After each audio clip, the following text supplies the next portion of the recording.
Bugungi darsimizda Git tarixi va gitignore fayli haqida gaplashamiz.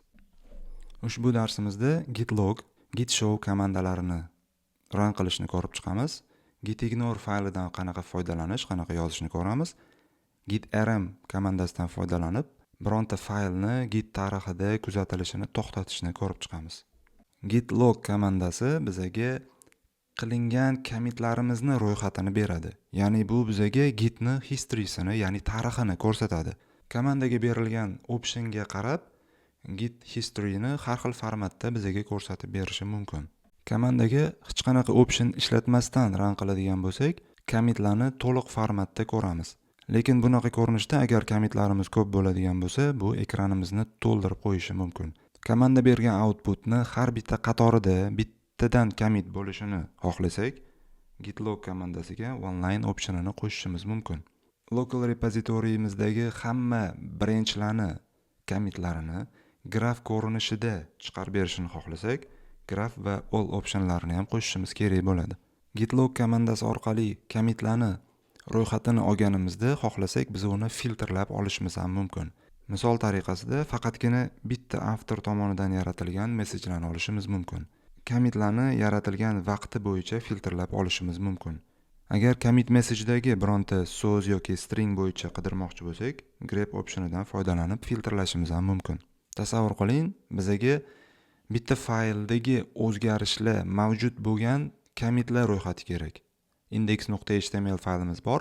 Qachonki shu faylga o'zgarish qilib, uni commit qilgan bo'lsak, shu commitlarni o'zini ro'yxatini olmoqchi bo'lsak, bu ko'rinishda faylni pazini ko'rsatgan holatda commitlar ro'yxatini chiqarib olishimiz mumkin. Agar bitta komandada bittadan ko'p filtrlash optionlarini ishlatadigan bo'lsak, har bitta option AND logikasi orqali birlashadi.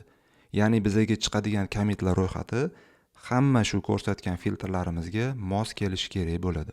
Gitshow komandasi orqali bitta commit haqida to'liq ma'lumot olishimiz mumkin. Agar bu komandani hech qanaqa optionsiz ishlatadigan bo'lsak, eng oxirgi commitni ko'rsatib beradi. Aynan bitta commit haqida ma'lumot olish uchun o'sha commitni hashidan foydalanishimiz mumkin. Commitni ko'rsatishda nisbiy o'lchamlardan ham foydalansak bo'ladi. Misol uchun, oxirgi commitdan bitta oldingi, ikkita oldingi commit sifatida ham bersak bo'ladi. Buning uchun tilde belgisidan foydalanamiz. Commit haqida ma'lumot olganimizda, faqatgina commitni metadatalarini o'zini ko'rmoqchi bo'lsak, no patch optionidan foydalanamiz. Ko'rmoqchi bo'lgan commitimizda qaysi fayllar o'zgarganini ham bizga ko'rsatishini xohlasak, stat optionidan foydalanishimiz mumkin. Repozitoriyimizda yozilgan yoki yaratilgan ayrim fayllarni git tarixiga qo'shilmasligini xohlasak, bu fayllarni .gitignore faylida ko'rsatib ketishimiz kerak bo'ladi. Bu faylni ham o'ziga yarasha sintaksisi mavjud. Agar bitta faylni e'tiborsiz qoldirishni xohlasak, o'sha faylni pazini o'zini shunchaki yozib ketsak bo'ladi. Hamma bir xil kengaytmali fayllarni e'tiborsiz qoldirishni xohlasak, wildcarddan foydalanib bunaqa ko'rinishda yozishimiz ham mumkin. Bironta folder ichidagi hamma fayllar git tomonidan hisobga olinmasligi kerak bo'lsa, o'sha folderni pazini ko'rsatamiz.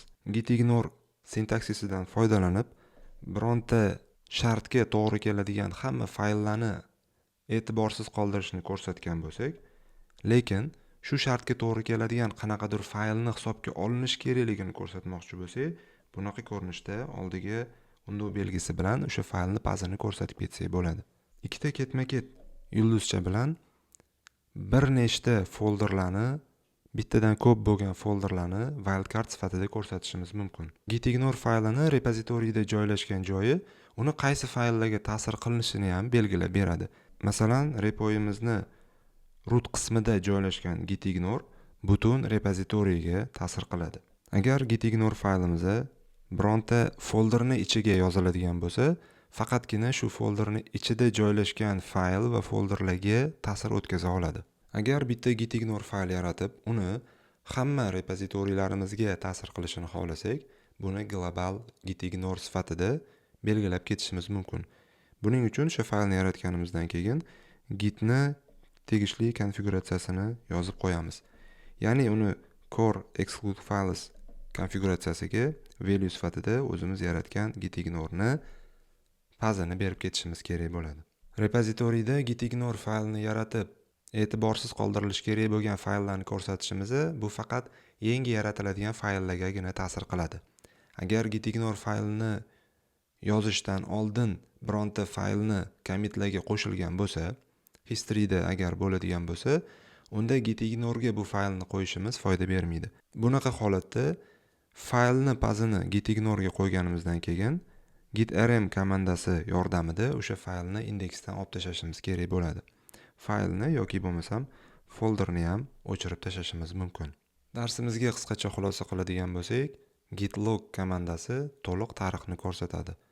Agar bunga OneLine optionini qo'shadigan bo'lsak, qisqa ko'rinishida tarixni ko'rishimiz mumkin. Graf ko'rinishida branchlarni commitlarini ko'rmoqchi bo'lsak, unda graf va all optionlaridan foydalanishimiz kerak. Har xil optionlar yordamida gitlog komandasidagi commitlarni filtrlab olishimiz mumkin. Gitshow komandasi orqali commitni metadata hamda diff ma'lumotlarini ko'rishimiz mumkin. Repozitoriyadagi fayl yoki folderlarni git e'tiboridan chetda qoldirishimiz uchun gitignore faylidan foydalanishimiz mumkin. Gitignore fayli faqatgina o'zi joylashgan folderni ichigagina ta'sir qila oladi. Gitignore'ga qo'shishimizdan oldin indeksga qo'shilib qolgan fayllarni gitrm komandasi orqali o'chirib yuborishimiz mumkin. Gitga bag'ishlangan darslarimizni birinchi bo'limini yakunladik. Keyingi bo'limda branchlar bilan ishlashni ko'rib chiqamiz.